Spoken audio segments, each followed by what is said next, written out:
subcommittee, we are mourning the loss of our friend and colleague, Congressman Turner. Sylvester's decades of dedicated public service to the people of Houston and his contributions to this nation and Congress will be remembered as part of his lasting legacy. My thoughts and prayers are with his family, especially his daughter and grandson, as they grieve his passing and honor his life of service. Also want to thank the gentleman, I want to welcome the gentleman from Louisiana, Mr. Carter, to the subcommittee. Today's hearings will assess the current state of U.S. travel security and infrastructure, evaluating the readiness of airports, ports, and border entry points to manage large influxes of international travelers, while ensuring that security measures, technological advancements, and operational processes meet future needs. I now recognize myself for an opening statement. Good morning. I want to thank everyone for being here today, especially our witnesses, as we take a closer look at how the United States is preparing to welcome the world over the next few years for significant international events. Beginning this summer, the United States will step onto the global stage by hosting the FIFA Club World Cup. This tournament will feature elite professional clubs from around the world, such as Real Madrid, Manchester City, Inter Miami FC, my hometown team, and will take place at select venues throughout the United States. This event will provide an early opportunity to stress test our travel systems, infrastructure, and security coordination ahead of even larger events on the horizon. In 2026, our country will host the FIFA World Cup with matches played by national teams in cities across the nation, and I am thrilled that this includes my home city of Miami. At the same time, we will celebrate America's 250th anniversary in July 2026, followed by the Summer Olympics and Paralympics in Los Angeles in 2028. When I was mayor of Miami-Dade County, I witnessed firsthand just how much planning and hard work goes into ensuring these major events run smoothly. As a member of Congress, I intend to do all I can to make sure that these international events are safe for millions of Americans and those traveling here who are planning on attending. These events are more than just celebrations or competitions. They are major opportunities to show the world what America stands for and what we can achieve.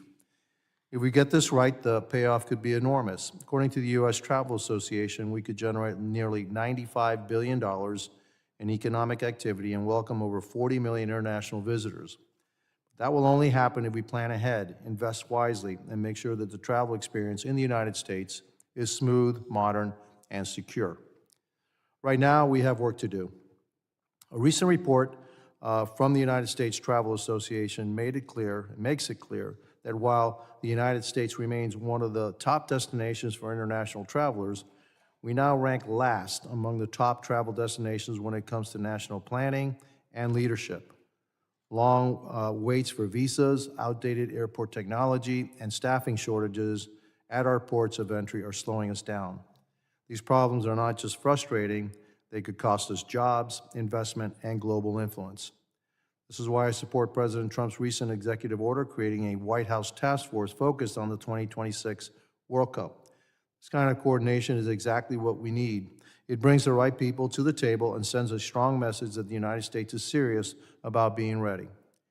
I'm currently working on a bill that would take this step further by creating a federal task force to focus on all major international events occurring in the United States over the next 4 years.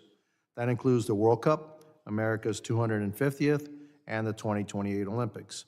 We need to make sure every agency involved is working together and that our policies and resources are aligned. We also need to think about security. Big crowds and high-profile venues make these big events targets. That includes threats from drones, which are becoming more common around stadiums and public gatherings. We need to make sure agencies like DHS, TSA, and state and local law enforcement have the tools and coordination they need to stop these threats in the planning stage long before that they can cause harm. We should take this opportunity to make long-needed reforms to our travel system. We need to make the system more thorough and effective while still being welcoming to legitimate travelers. That means better technology at airports, shorter visa wait times, and making sure that we have enough officers at our ports of entry.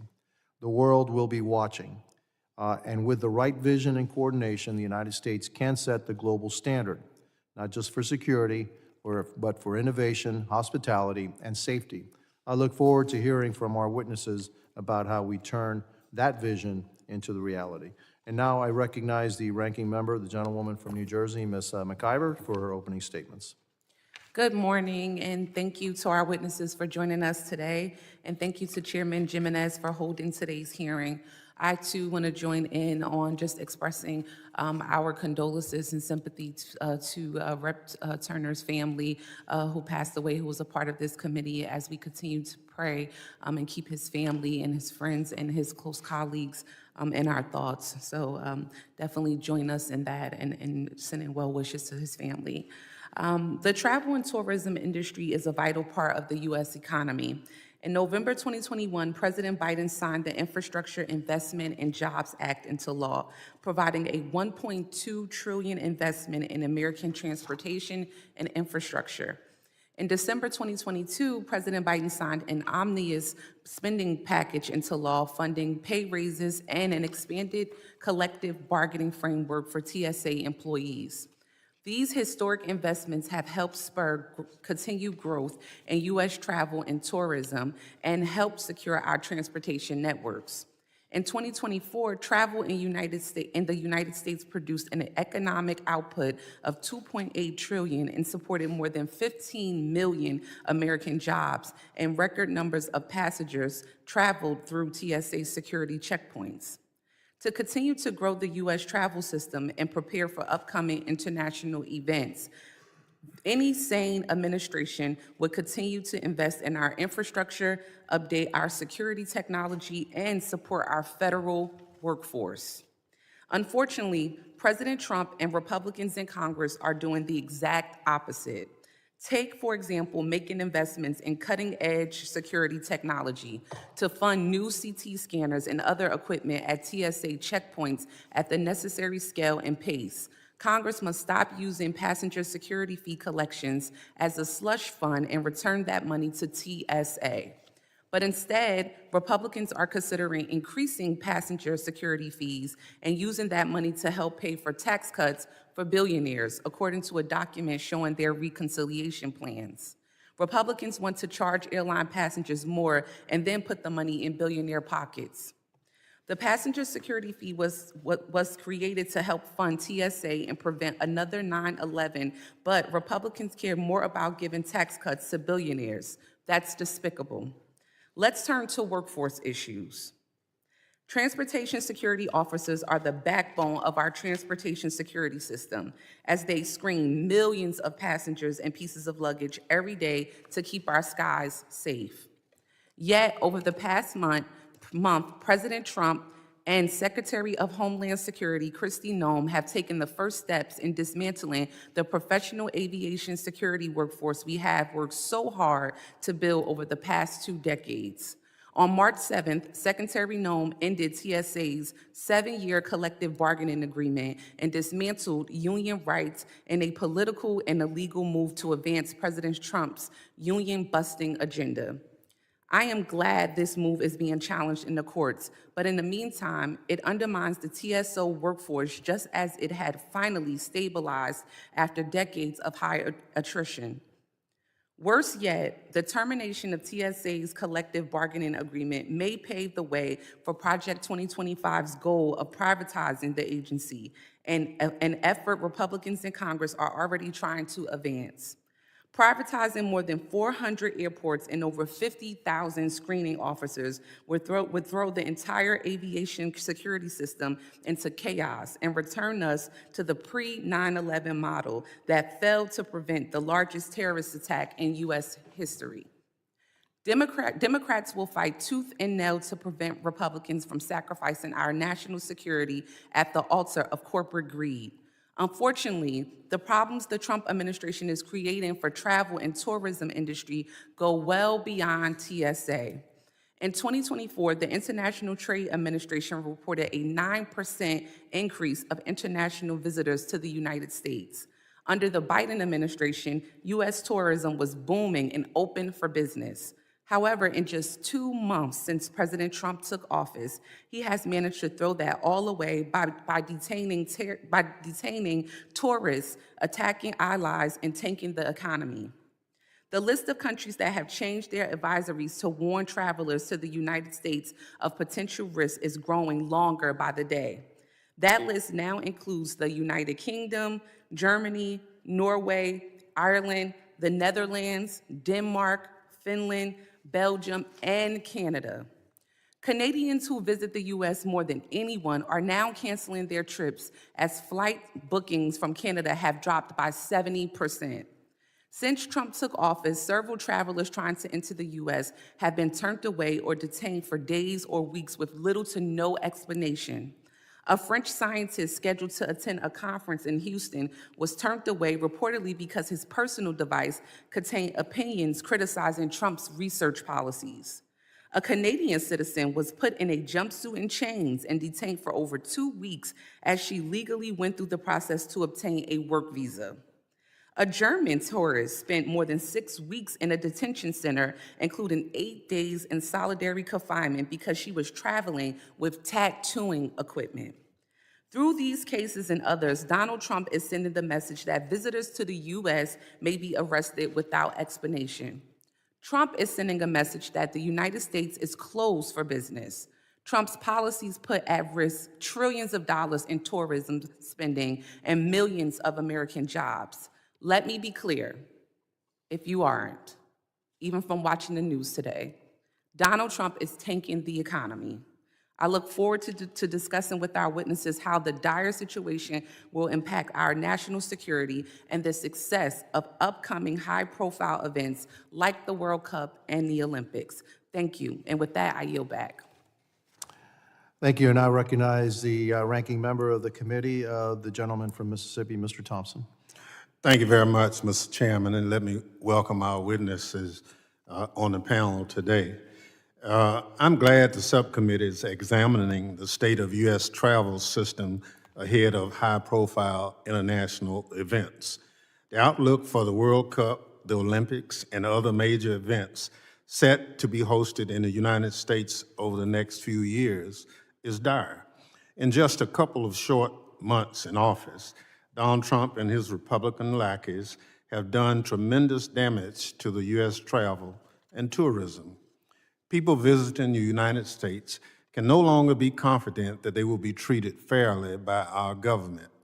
Just last week, a renowned mixed martial arts fighter and coach trying to visit the U.S. for a seminar was detained upon entry, sent to a federal detention facility, and ultimately sent back to Australia, all without little explanation. If this is how we treat foreign athletes and coaches visiting the United States, one can only imagine how the World Cup and Olympics will go. This is just one of the many instances of the Trump administration inflicting unnecessary trauma upon foreign visitors. The cruelty is the point. Donald Trump apparently does not want foreign visitors to visit the United States, even though travel represented $2.8 trillion of U.S. economic output in 2023. The impact of Trump's chaotic and undefined detention and deportation policies is already apparent.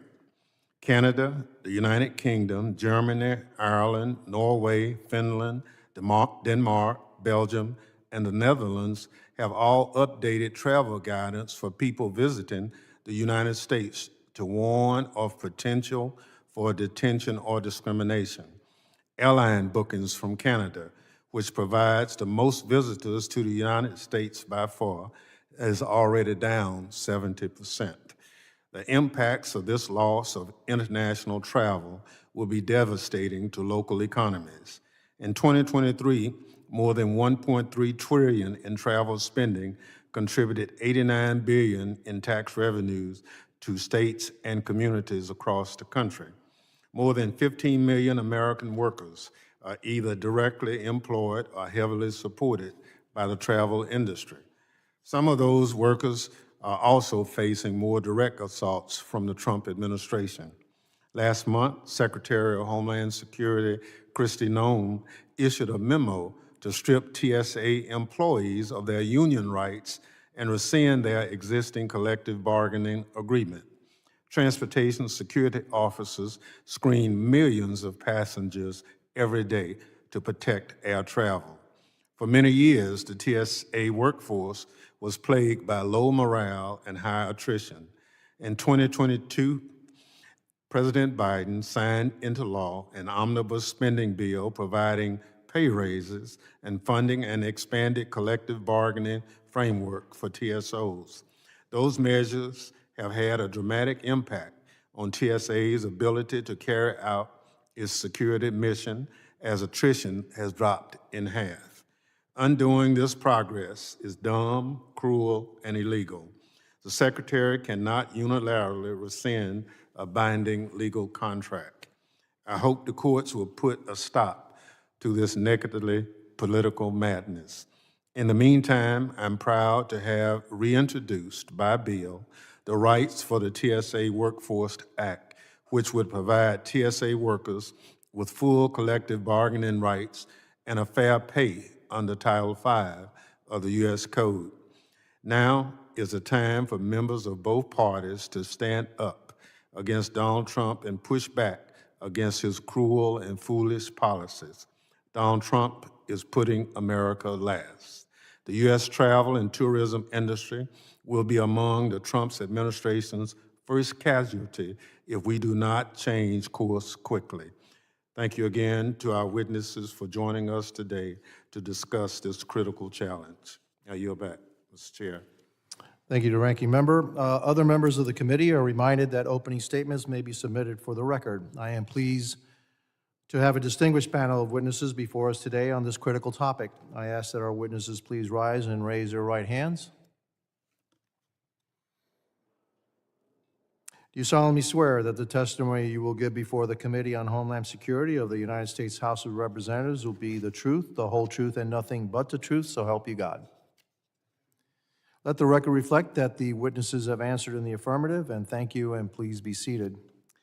I would now like to formally introduce our witnesses. Mr. Jeff Freeman is the President and CEO of the U.S. Travel Association, the leading advocate for the $1.1 trillion U.S. travel and hospitality industry. Mr. Freeman is a seasoned association CEO with a proven track record of building successful organizations that unite members' interests, grow members' values, increase revenue, and unlock growth opportunities. Prior to joining U.S. Travel, Freeman was president and CEO of the Consumer Brands Association, the trade association for America's $2.1 trillion food, beverage, and consumer products industry. Mr. John Gruin is the CEO and executive chairman of Fordham Technologies, a tech company that provides artificial intelligence-enabled airspace awareness and counter-drone solutions to defense, law enforcement, and commercial customers. Previously, Mr. Gruin was a corporate business development and strategy lead for Lockheed Martin. Prior to joining Lockheed Martin, Mr. Gruin was a Navy SEAL officer where he served in increasing leadership positions in Operation Iraqi Freedom and Operation Enduring Freedom. He is currently a Naval Reserve captain and has commanded unmanned air systems and technology innovation units. John received his Bachelor of Science degree from the United States Naval Academy and received his Master's of Business Administration from the Haas School of Business, University of California, Berkeley. Dr. Everett Kelly is the National President of the American Federation of Government Employees, which is the largest union representing federal and D.C. government employees. He began his first term of service as national president in February 2020, was elected to another term during the 42nd National Convention in June 2022, and was re-elected during the 43rd National Convention in August of 2024. Dr. Kelly has been a member of AFG since 1981. He worked at Anniston Army Depot and retired from there after 30 years of service. I thank each of our distinguished witnesses for being here today. I also would like to offer the following letter from the Airlines for America for the record, without objection. So ordered. And I recognize Mr. Freeman for 5 minutes to summarize his statement. Mr. Freeman, you're recognized for 5 minutes. Thank you, Chairman Jimenez, Congresswoman, Ranking Member McIver, Ranking Member Thompson, Congressman Crane. I appreciate the opportunity to be with you today. I'm Jeff Freeman, President and CEO of the U.S. Travel Association, representing all aspects of the $2 trillion travel industry, airlines, airports, theme parks, hotels, destinations from coast to coast. And I want to thank you at the outset for your appreciation of the travel industry and the impact that it has. Travel is a vital economic engine, contributing nearly $3 trillion annually and supporting more than 15 million jobs across the United States, more than 10% of our nation's workforce. Travel strengthens America's global standing, encourages business and cultural exchange, and generates significant tax revenue. In 2024, international visitors alone contributed $181 billion to our economy. But we can't count on this continued success without investments and reforms. Our infrastructure is failing to keep pace with the increasing demand for travel. For example, the Transportation Security Administration screened more than 3 million travelers on 2 occasions last year. By 2028, we're projected to see 100 days per year with that same volume. Our systems, from security to customs to air traffic control, are outdated and not prepared for this surge. It's not just about inefficiencies, it's also about global competition. Countries like China, India, and Saudi Arabia are making rapid advancements to their travel infrastructure, and we risk falling behind if we don't act swiftly. The next decade presents a tremendous opportunity. Major events like the 2026 World Cup, America's 250th anniversary, and the 2028 Olympics are expected to spur domestic travel and bring millions of international travelers to the United States. But without modernizing our travel infrastructure, we will not capture the full economic benefit of these events. President Trump's creation of the White House Task Force for the World Cup is a step in the right direction, but much more is necessary to ensure that our country can maximize the travel opportunity. To help meet these challenges, U.S. Travel developed a comprehensive blueprint for the future of American travel, focusing on the following key policy recommendations. Number one, we need greater government leadership. Travel needs dedicated leadership at the highest levels of government. We urge Congress and the administration to prioritize travel policy and create a sustainable model for overseeing travel improvements from end to end. Number two, we've got to address visa processing reform. Long delays in visitor visa processing hurts our ability to attract international visitors. We recommend providing full-strength consular staffing, extending visa validity for vetted lawful visitors, and establishing a national vetting service to lead visa processing. This will ensure the U.S. remains an attractive destination while maintaining strong national security. Number three, we've got to revolutionize TSA screening.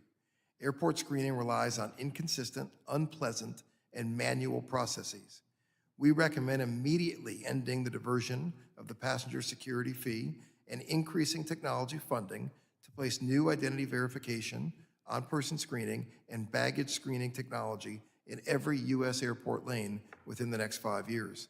This will improve security, reduce wait times, and create a more seamless experience, allowing all travelers to carry water bottles and larger liquids, leave all electronics in their bags, and keep their shoes, jackets, and belts on their person.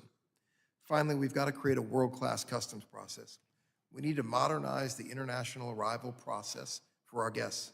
We recommend increasing CBP officer staffing at airports of entry while using biometric technology and enhanced traveler vetting to reduce processing times.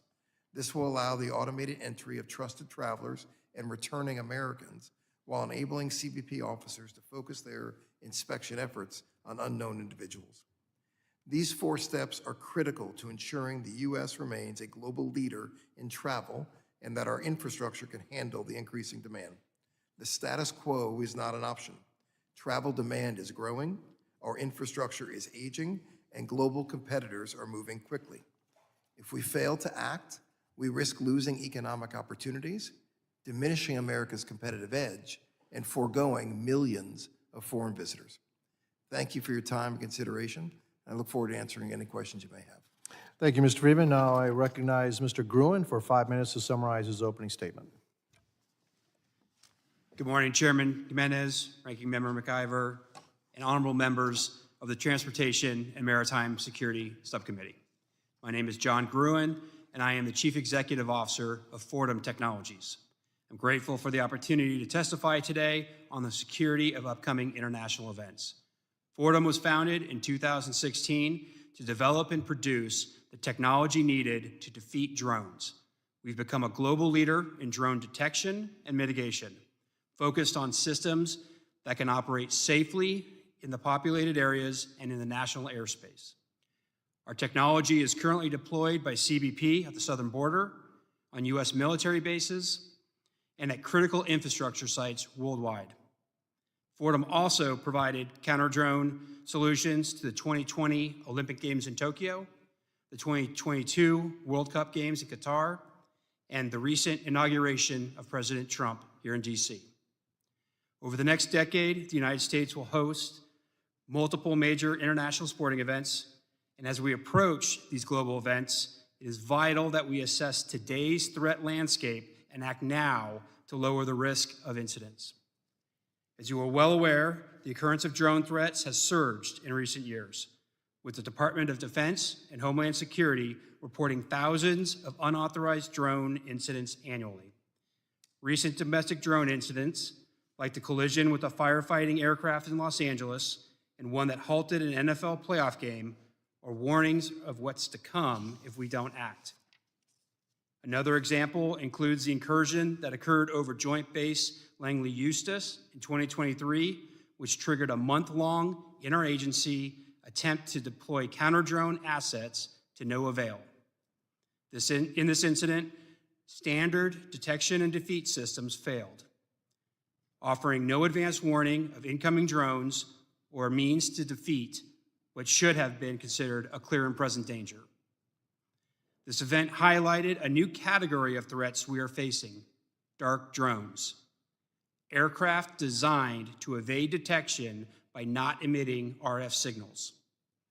To protect sensitive sites and large public gatherings, dark drone detection and kinetic mitigation must be the core of any successful counter-drone system. Thankfully, we do have the technology to defeat rogue drones before they cause harm.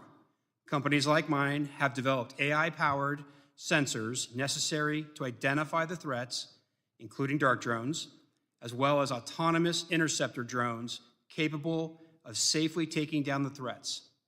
Our system intercepts drones with an aerial net capture system and tows them to predetermined locations, ensuring the safety of bystanders and allowing for forensics on the captured drone. As I mentioned, this technology has protected spectators at the World Cup, Olympics, and at other significant events before. We must field these defensive solutions at scale in the homeland now, as time is a critical aspect in fielding an effective counter-drone system. Based on our experience, counter-drone systems must start to be deployed 12 months before the event to allow time for system delivery, site analysis, and operational training. With the 2026 World Cup just over a year away, federal agencies must be given the tools and authorities they need, and local law enforcement must be empowered to respond to drone threats quickly and effectively. Currently, counter-drone authorities are spread across multiple agencies with delayed abilities to mitigate known threats. In the instance of a drone is detected and determined to be a danger, authorized federal personnel must be present and still request explicit clearance to take mitigation action. The chaos that ensued when drone activity disrupted flights at Newark Airport last year is a glaring example of our inability to respond to drone threats in real time. I commend this committee's thoughtful bipartisan work to resolve this challenge through H.R. 8610 last year and believe this bill should be passed swiftly in the new Congress. We need centralized, streamlined counter-drone processes now, and we must delegate mitigation authority to state and local law enforcement. Their involvement is critical for faster response and better security at a 12-plus city event like the World Cup, where federal resources will be stretched thin. Thank you, and I look forward to answering your questions. Thank you, Mr. Gruin. I now recognize Dr. Kelly for 5 minutes to summarize his opening statements.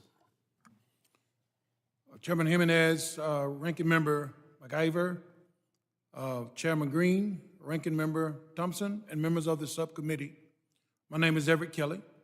I am the National President of the American Federation of Government Employees, AFGE, and on behalf of over 820,000 federal and DC government workers represented by my union including more than 47,000 transportation security officers, I appreciate the opportunity to testify today.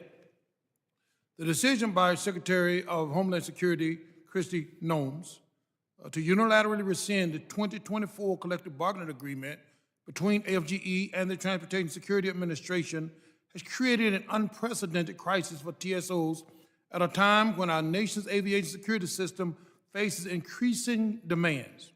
This decision undermines workforce stability and aviation security as we prepare for significant international events like America's 250th birthday next year and the Summer Olympic Games in 2028.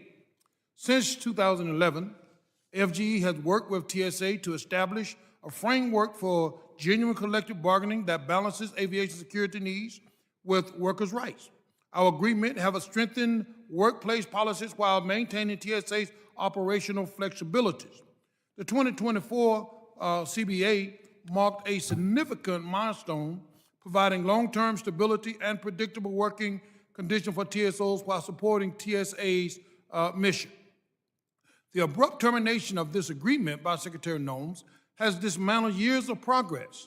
This action has left over 47,000 TSOs vulnerable to arbitrary management decisions, undermining morale and creating instability within the TSA's workforce.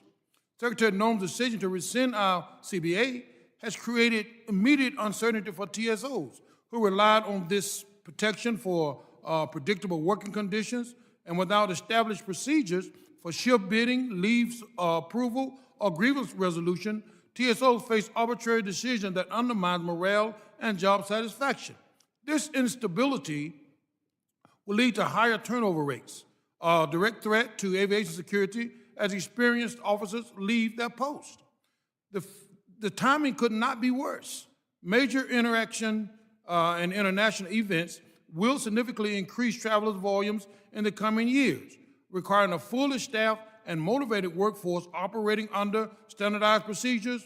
Workforce instability threatens screening consistencies and efficiencies during these critical periods when heightened security vigilance is essential. To address this crisis, Congress must take immediate action, and this is an ask. First, AFG urges Congress to pass legislation to codify collective bargaining rights for TSOs. AFG strongly support the rights for the TSA Workforce Act, H.R. 2086, introduced by Ranking Member Bennet Thompson.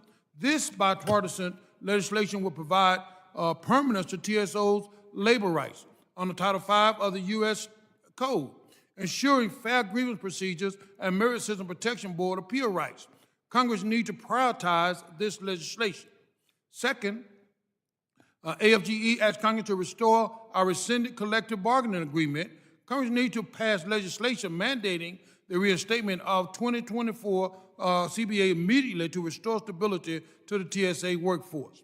Finally, Congress needs to utilize the oversight authority. Congress must investigate Secretary Noem's decisions through public hearing that examine its legal basis and factual justification.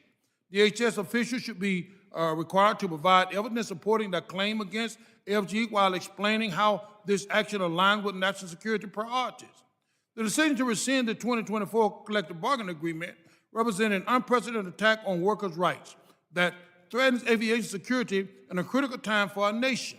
TSOs perform vital functions in protecting America's transportation system. They deserve dignity, respect, and fair working conditions provided through binding agreements negotiated on their behalf. AFG remains committed to fighting for TSOs' rights while working with Congress to find solutions that balance labor protections with aviation security needs. So thank you for holding this hearing today, and I look forward to answering any question that you might have. Thank you. Thank you, Dr. Kelly. Members will be recognized in order of seniority for their 5 minutes of questioning, and I recognize myself for 5 minutes of questioning. Mr. Freeman, have we ever reached, I know that we had the pandemic, and then what was the highest year that we had international passengers in the United States? The highest year for international travel was 2018. We have gone down or remained below that every year since. We, at the end of last year, were only at about 90% of where we were pre-pandemic. So the U.S. continues to struggle to welcome international visitors in the numbers we previously did. Visa, coming into this year, visa concerns, custom concerns were top reasons for that. We can't ignore the strength of the dollar. We can't ignore our economy versus others coming into this year. But the issues that were within our control were 500-day plus wait times to get an interview for a visa, multi-hour waits to get through customs. Both of those were big deterrents for foreign travelers. Was that a reality before the Trump administration, or has that just happened in the last 60 days? We've ebbed and flowed in terms of where we are on visa wait times. The lowest we've ever been was during the Obama administration, where all consulates around the world process visas in 2 weeks or less. That has ebbed and flowed ever since. There were successes during the Trump term. There were more struggles coming out of the pandemic. We have really struggled to get the consular officials we need around the world and to get these visa wait times down. How do we end up with wait times of 2 weeks to 500 days? How did that happen? And when you look at what happened post-pandemic or in the early days of the pandemic, all these foreign service officers came back home. They were slow to get back out to their consulates around the world. Processing visas is also the lowest rung on the totem pole of jobs within the foreign service officer community. It's not the most desired job out there. That's why we've recommended an alternative approach to doing this. If we want to get all wait times down to 30 days or less, which is something the United States of America should aspire to do, we need to take a new look at how we do this. These fees that foreign travelers pay can cover the cost of creating a new service that processes travelers. There's no need for foreign service officers to do this. There's a better way to do it. We think we could also use kind of emergency SWAT teams whenever wait times get high. We could send these officers or these officials into jurisdictions where they get high. The United States can be the most secure nation in the world and also the most efficient when it comes to processing travelers. But we lack technology, we lack the manpower, and we have lacked the manpower and technology for some time in order to do that. And also probably policy, right? I'm sorry? Policy. Okay. Manpower has been an enormous issue. Technology is an even bigger issue. I think the will to get it done is the largest issue. Right? Where is the goal, right? We don't have a goal when it comes to processing visas. At the end of the Biden administration, they established a goal of 90 days or less. If we achieved that goal, we would have still been last in the world when it comes to processing visas. This was at the end of the Biden administration? At the end of the November of the Biden administration. We need to have greater aspirations when it comes to how we welcome travelers into this country. They want to do nothing more than come here, spend their money, and go home and tell their family and friends what a great time they had. So the Biden administration was in close to 4 years. Basically, right at the end of his administration, he decided, well, maybe we not have a 90-day period versus the 500-day period that some of these visas have taken. There's no doubt that the wait times peaked coming out of COVID. There were steps taken. It was a little too late. We're hopeful we can find bipartisan support to be more efficient in the future. Which, by the way, I agree that the passenger security fee that has been diverted for a number of years needs to be fully invested in TSA. And I don't believe that you're going to be paying for something. You're saying I'm paying a passenger security fee. It should be for passenger security. That's a novel concept, I think, here in the federal government. And I think that that can be said for administrations on both sides of the aisle. So I would hope, I know that one of my colleagues, Nick Lalola, had a bill to make sure that the passenger fee went to technology, et cetera, that we need at TSA, and I certainly support that. And I think we need to do more of that. The fact that we're not going to be upgrading our systems to the middle of 2040s, all right, that's totally unacceptable. Mr. Gruin, in terms of drones, and I only have about 30 seconds left, I found it interesting that you said that even if you put your technology, say, at all these stadiums, et cetera, to protect, that it would take a federal individual to say, go ahead and knock that drone out of the sky, that a local law enforcement could not make that call on its own to protect its own citizens? Correct. The local law enforcement, state and local, do not have the current authorities. Even federal have it only authorized in temporary durations, and only certain agencies. Fair enough. Okay.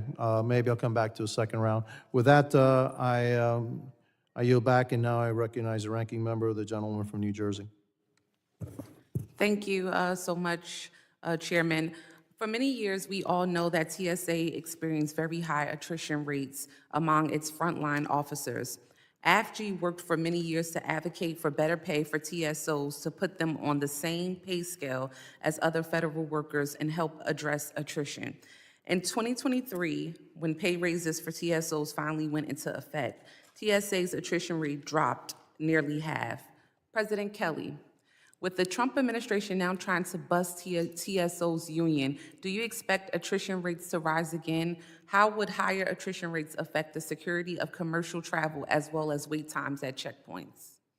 Thank you for the question. I certainly think that it will affect attrition rates because, as we all know, that attrition rate went down more than half because there was a CBA, because there was adequate pay, because there was some rights for these employees on the job. They felt very secure, the morale was up, but now that they don't have a CBA, it was certainly, I expect, the attrition rate to go back to where it was or maybe even below it.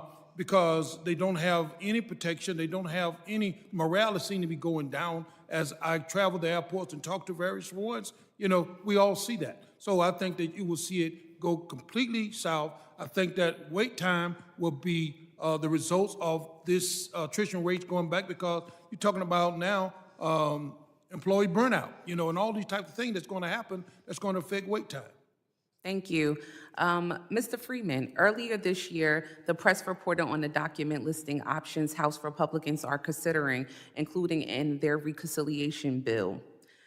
The document included proposals for increasing the passenger security fee, passengers pay on each airline ticket, and extending the diversion of fee collections away from TSA's budget to help fund tax cuts. What is the U.S. Travel Association's position on extending fee diversions away from TSA's budget? TSA plays a critical role in the travel process. We value our partnership with TSA. We believe that TSA needs to better balance its funding between technology and staffing.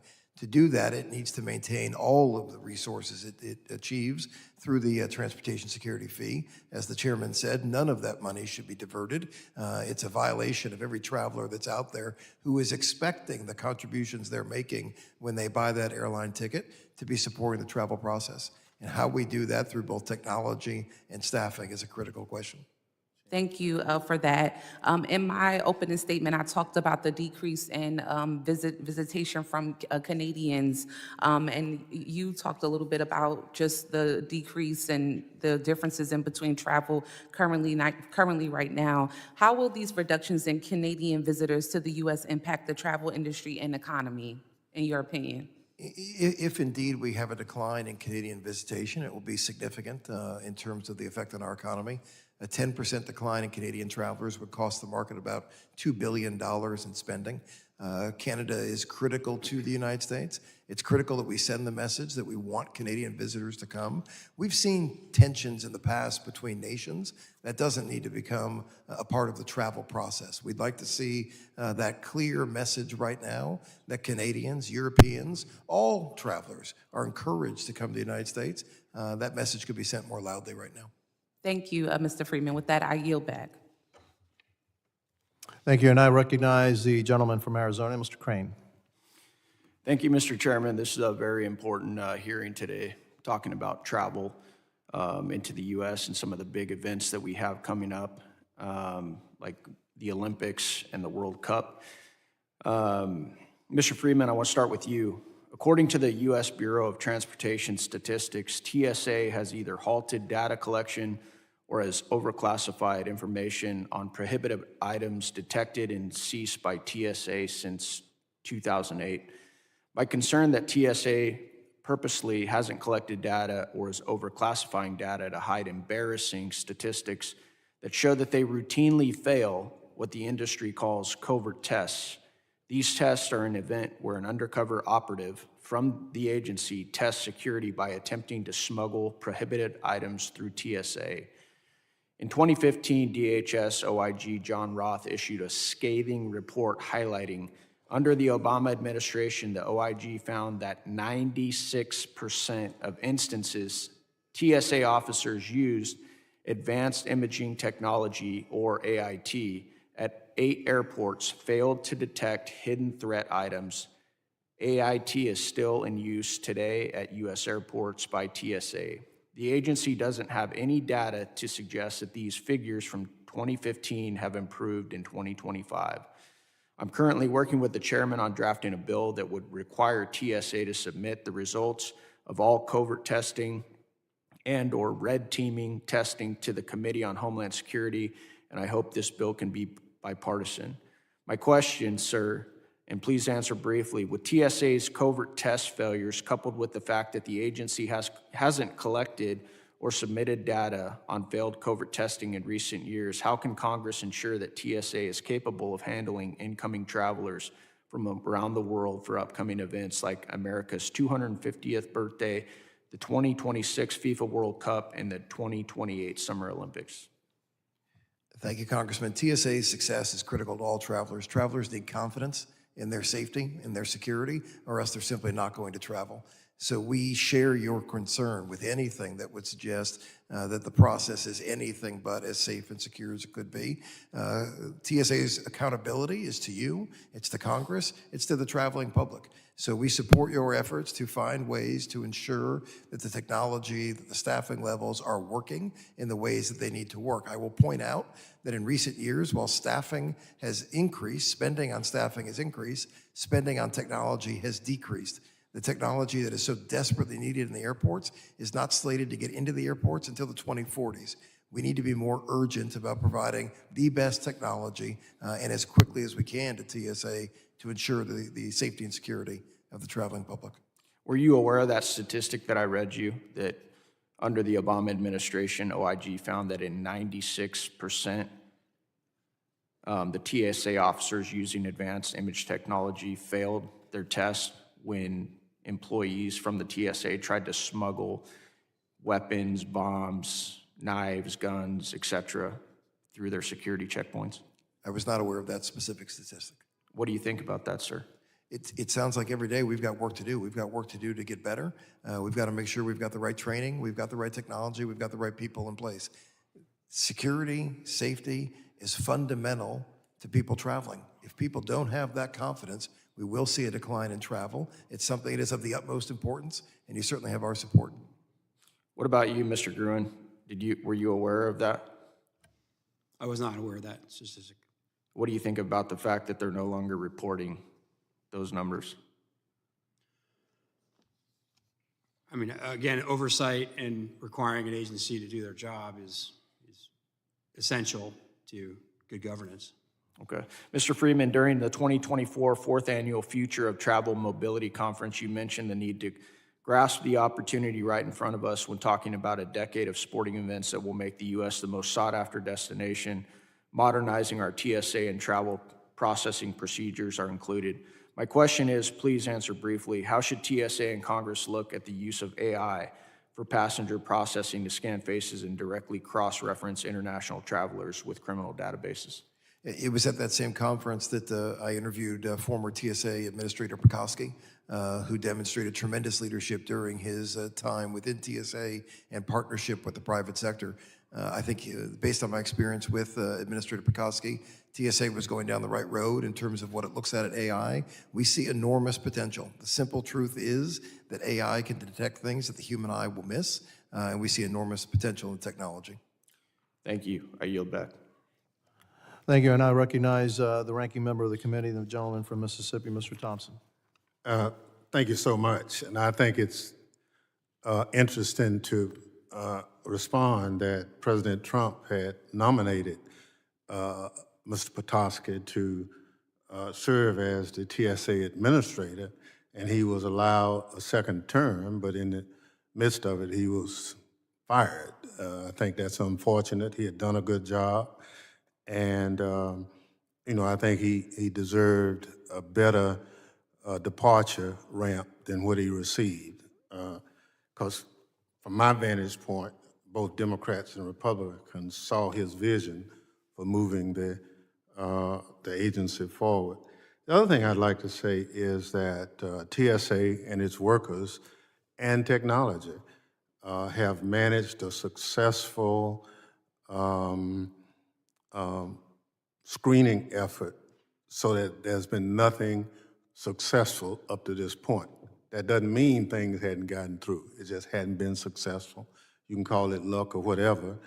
But we also believe that technology is a force multiplier for security in all of this. There are only so many men and women we can put in airports and do what we do, other than that technology can't do a better job. It's unfortunate that we've had several opportunities to invest in more technology, and we've not had the kind of bipartisan support to finance that technology, but we have to do it. I look forward to doing it. One of the things we're talking about, the different events headed to this country in the not too distant future.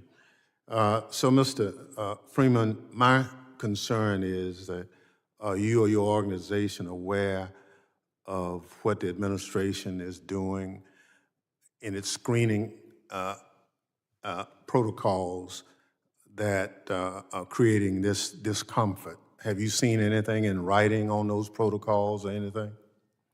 We've had discussions with Customs and Border Protection to understand what policies are in place, what, if any, policies have changed. My understanding is that policies have not changed, but media coverage has certainly increased. We're aware of that. We're aware of the concern that travelers have. We're concerned about anything that would discourage travelers from wanting to visit the United States. So just like with Canada, it's clear that we have work to do to get a message out that we seek these travelers. We want them bringing their spending here. We would be concerned about anything that would drive them to take their spending somewhere else. So with that lack of clarity at this point, it is having an adverse impact on people coming to the U.S.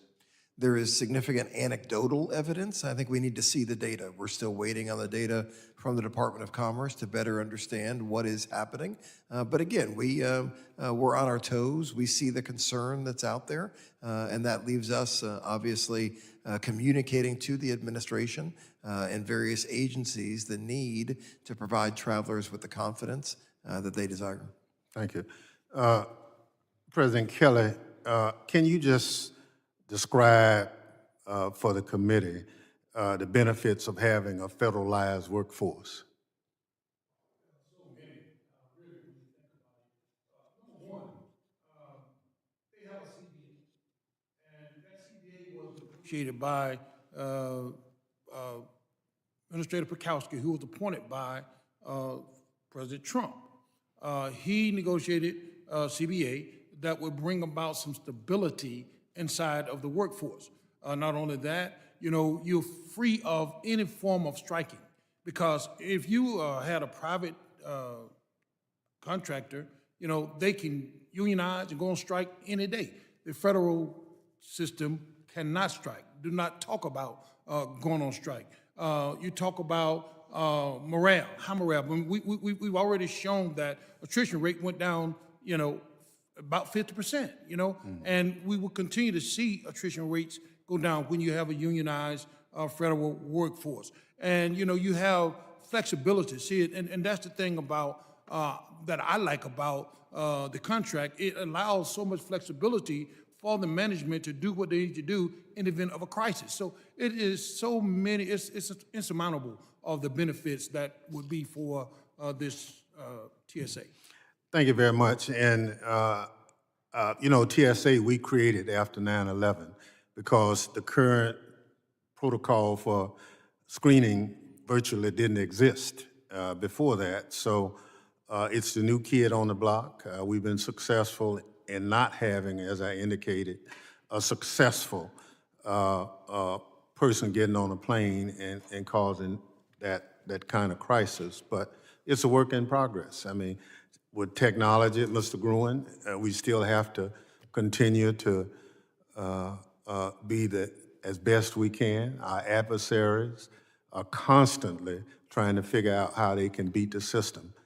And in reality, it's technology that's going to catch them. So I look forward to continuing this discussion. And I yield back, Mr. Chair. Thank you. We're going to go through a second round of questioning. I yield myself 5 minutes for questioning. Mr. Freeman, you talked about You talked about the visa process and how we can accelerate that.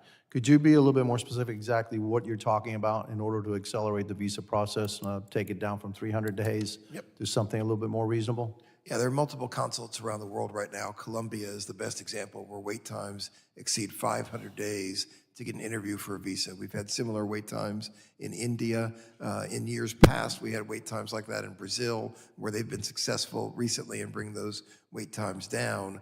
I think there are several elements to this. One, we simply have to establish a goal as a country. How well do we want to process visas regardless of what the demand may be? Once we establish that goal, what's the technique for getting there? Our proposal is to move things out of foreign service officers to create a new national vetting service where people apply for that job. They sign up for that job. That's what they want to do. Their job is to process visas. That those employees are paid for by the fees that travelers pay when they apply for visas. There's no additional cost to U.S. taxpayers. The key, though, is having individuals who actually desire to be in this role. It's what they signed up for. You don't get that today. You don't get that because you've got, again, people on the lowest rung of the totem pole. This is a job they don't want to do. In many parts around the world, they're only doing one shift a day. They work from, let's say 9 to 3, and the consulate closes. We've also got to get more creative in those situations. There are countries where we only have 4 or 5 consulates for countries as big as the United States. How do we get more creative in terms of how we then process those visas? Where does video conferencing come in? We've all learned the power and the limitations of video conferencing. How can that play a role when it comes to processing visas? Finally, when we look at the validity period of visas, visas that are good for 6 months or 1 year, is it possible to make those visas good for 2 years? When we have travelers who have come here, abided by our rules, left on time, can we allow when their visa expires, can we allow rapid recertification of that visa? There are a number of things that we can follow through if we simply have the will to do it. We establish a goal, and we haven't, and I think this is a bipartisan challenge we've confronted.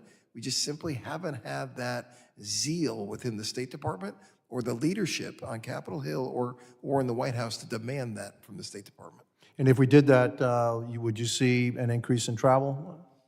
Visas, for the 45% of our travelers who are required to get a visa access is a bigger concern than the cost of travel.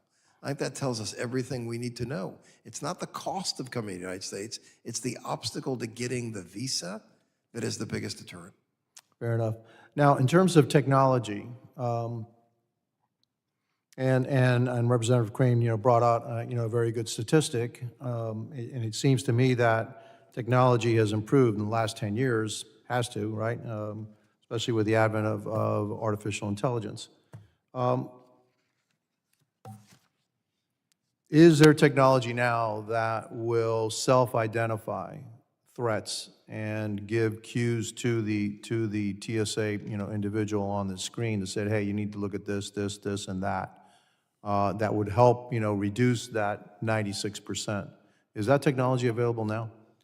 There is significant technology available now that we're not using. Now, when you look at elements of the TSA screening process, there's the identity verification, there's the person screening, there's the baggage screening. I think we've done very well on the identity verification as we've moved to biometrics. I think we have a lot of work to do when it comes to the baggage and the on-person screening of individuals. That's where we have the greatest room for growth. Do you have an estimate of how much that would cost? I believe we've looked at a figure in the neighborhood of, I'm going to use the wrong figure, so I don't want to mention it. We do have that and are happy to give it to the committee. Okay, and so if we stopped diverting the money, how fast could we implement these new technologies instead of 2040, which I think is a little bit too far out, 20 years from now, okay? And by then, we'll have something else, okay? So we need to get the technology right. It has to be modular so that as new technologies, come and it gets more and more, the technology just gets better, okay? That we need to be able to put that in as quickly as we can, not wait 20 years for that technology to be put in so that 20 years hence, there's something else, okay? So how much do you think we're going to need? We believe it's reasonable that all of these reforms could take place within the next 5 years. This is not something we need to look at decades out. Within the next 5 years, We can give every American traveler the confidence they can keep the water in their bottle, their belt on their pants, their laptop in their bags. Fair enough. All right, I yield back, and I recognize gentlelady from New Jersey. Thank you, Chairman. I just have one follow-up question, and it's for Mr. Freeman. During your opening statement, even just now, you talked about the United States and how, if we want to be a global leader in travel, we need to do, X, Y, and Z. Do you currently consider the United States at the top of the list as a leader in global travel? The United States is the world's most desired nation to visit. Around the world, this is where travelers want to come. We commissioned a report through Euromonitor about 18 months ago to rank countries based on their travel facilitation, based on their infrastructure, based on their national leadership. The U.S. finished 17th out of 18 countries. Only China finished behind the United States. You are seeing greater coordination, greater spending, greater zeal in countries like Saudi and other parts of the world that recognize just how important travel is to building their economy. And they also recognize that travel doesn't happen by accident. It takes a heck of a lot of coordination, it takes a heck of a lot of planning to make these things happen. Every one of us in this room today are travelers. We all know the hassles with the process. We all know the inefficiencies. We all go through this and look at various points and say, there's got to be a better way to do this. And the answer is there is.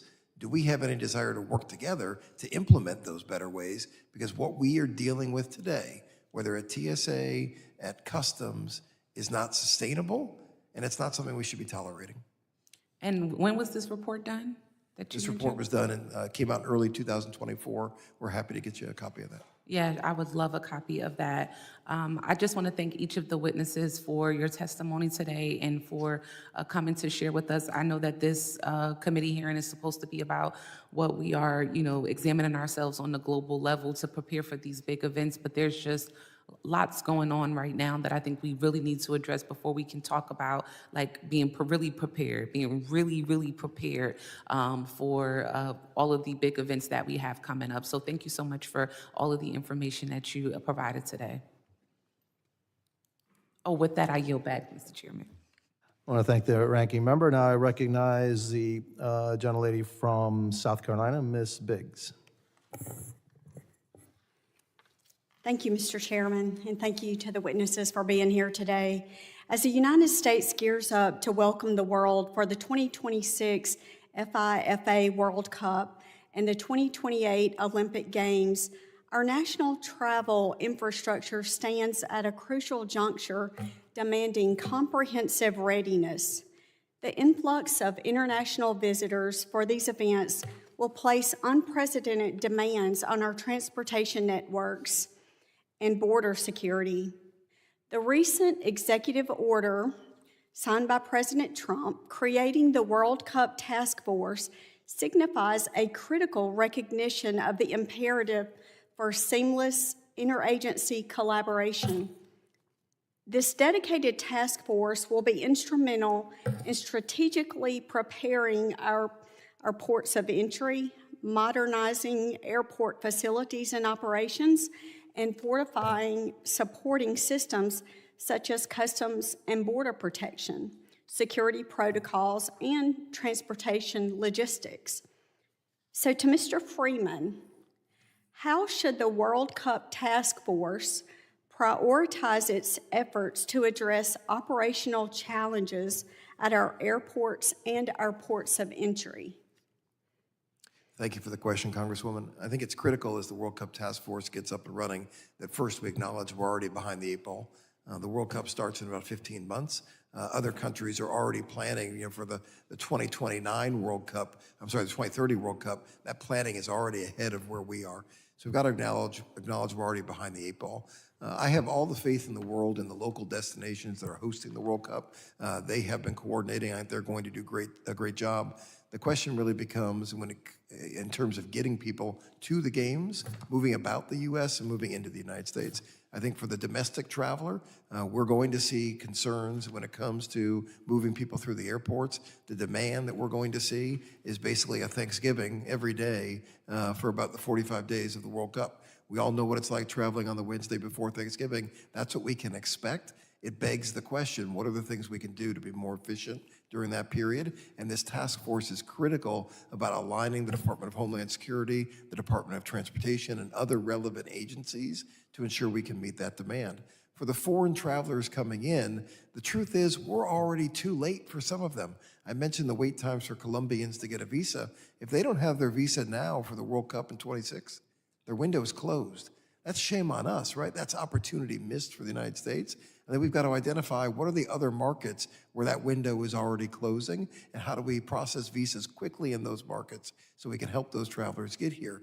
When we know they're coming, customs will be the final area where this task force has to work closely with DHS, with other elements of the government, to ensure that we don't have 2, 3, 4-hour wait times to get through Miami, to get through LAX, to get through JFK. That is a tremendous concern of ours. There is nothing more predictable than when a plane is going to land, how many people are on it, and who those people are. So there's no excuse to not be staffed appropriately to move these travelers through, and that's where the task force needs to be focused.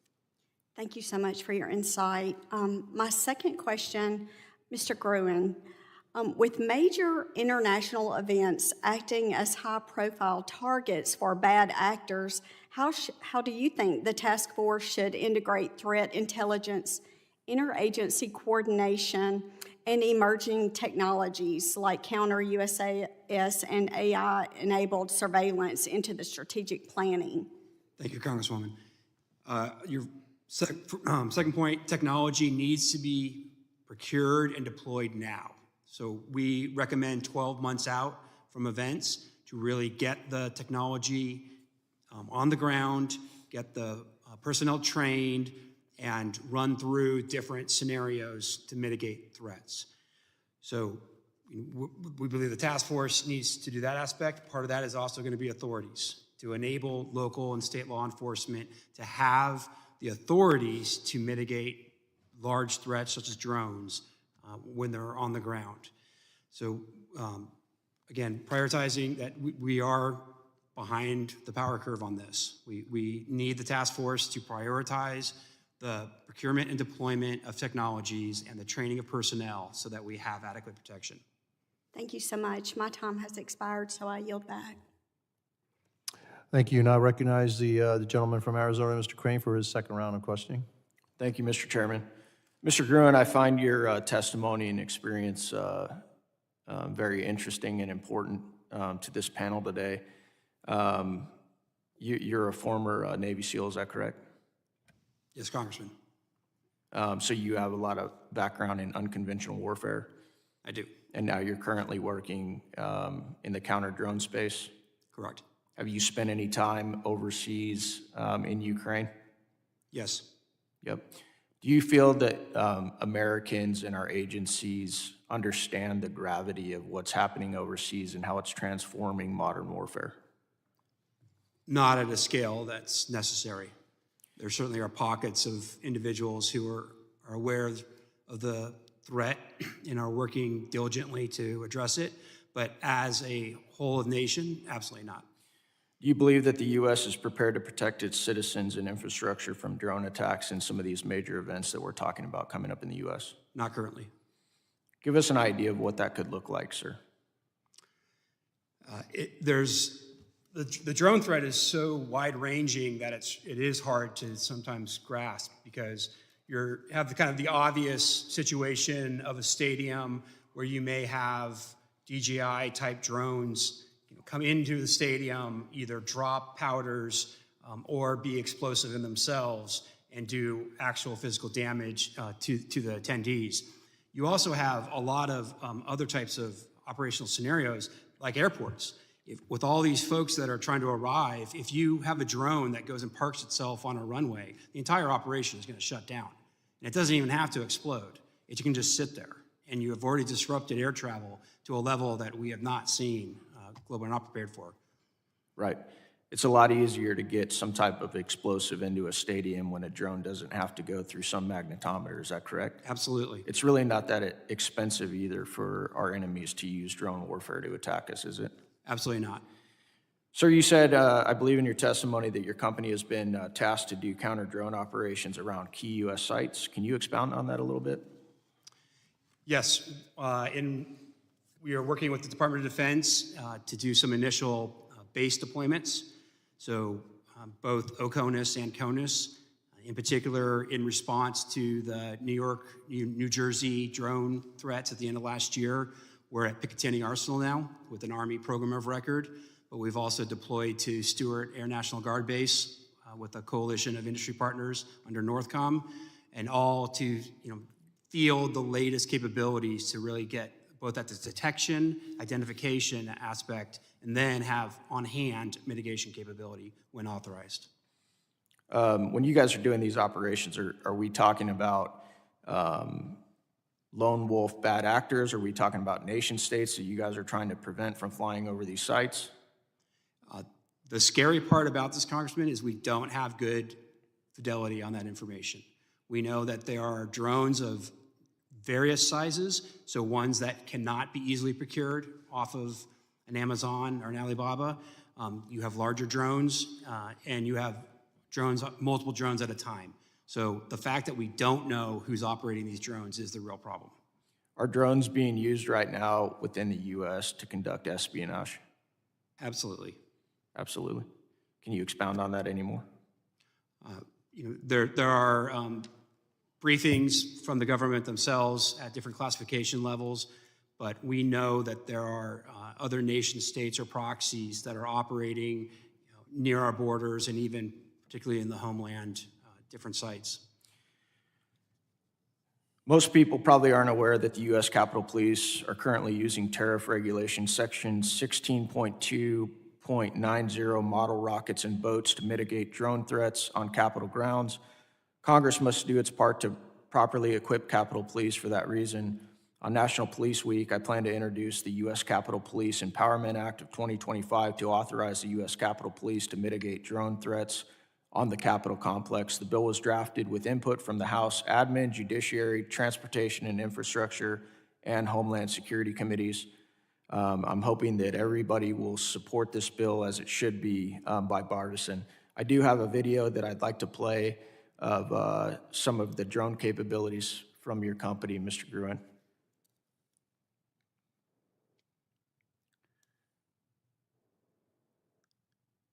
Now, Mr. Gruin, are we watching in real time your company's drones being able to shoot out nets and capture enemy drones?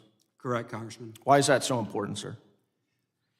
For the, we're called the low collateral effect interceptor inside government agencies, because the way by catching with a net, we either keep it under a tether and drop it somewhere that's been rendered safe, where law enforcement can look at the drone, get forensic, et cetera. So it's the collateral damage aspect. You're also not infringing on any publicly identifiable information. It's not hacking a signal. It's not getting personal information off of anything. So the combination of that, the lack of PII and the low collateral, is what makes it so impactful. Mr. Chairman, I know my time has expired, but I'd like to enter into the record 5 separate articles. Without objection, so ordered. I've got number 1, U.S. Bureau of Transportation Statistics, prohibited items intercepted at airport screening checkpoints. Number 2, Defense Daily, TSA's own covert testing showed failures, DHS IG says. Number 3, ABC News, TSA fails most test in latest undercover operation at U.S. airports. Number 4, no drone zone, United States Capitol Police. And number 5, a copy of my bill, the USCP Empowerment Act of 2025. So ordered. Gentleman's time has expired. I now recognize the gentlewoman from South Carolina for her second round of questioning. Thank you, Mr. Chairman. So TSA has made progress in deploying biometric screening, digital IDs, and automated security lanes, but outdated systems and workforce shortages still slow down those checkpoints. Republicans have long advocated for smart investments in innovative technologies that can improve the performance and reduce reliance on biological federal workforces. So, Mr. Freeman, given TSA's growing use of AI-driven threat detection and facial recognition, how far are we from replacing outdated manual processes at checkpoints with fully automated systems? Thank you, Congresswoman. I think the first thing to acknowledge is what TSA has done well is give travelers around the country, no matter what airport they're at, a sense of not just security, but also a sense of consistency. The biggest thing that frustrates travelers is when you go through one airport, you have a different experience than when you go through another airport. TSA has ensured that we have that degree of consistency, and we applaud them for it. Some of that consistency includes exactly what you're talking about. We're already moving towards more of that automated system. We see some of that with the identity verification that's taking place. We see that with digital ID that happens and is working with the airlines, with Delta, United, with American. If you fly through Newark and Atlanta, some of these other major hubs, Detroit, you can go through the entire process just based on your facial biometrics. It's a wonderful experience. It's incredibly efficient.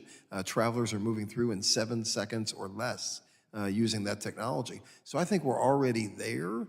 The question is, how quickly can we continue to build on this? How do we take it beyond the identity verification and use it for baggage screening, use it for individual screening? That's where there's so much more opportunity. There's opportunities for the private sector to work more closely with TSA to help realize some of these opportunities. You know, there's so much debate about privatized TSA, not privatized TSA.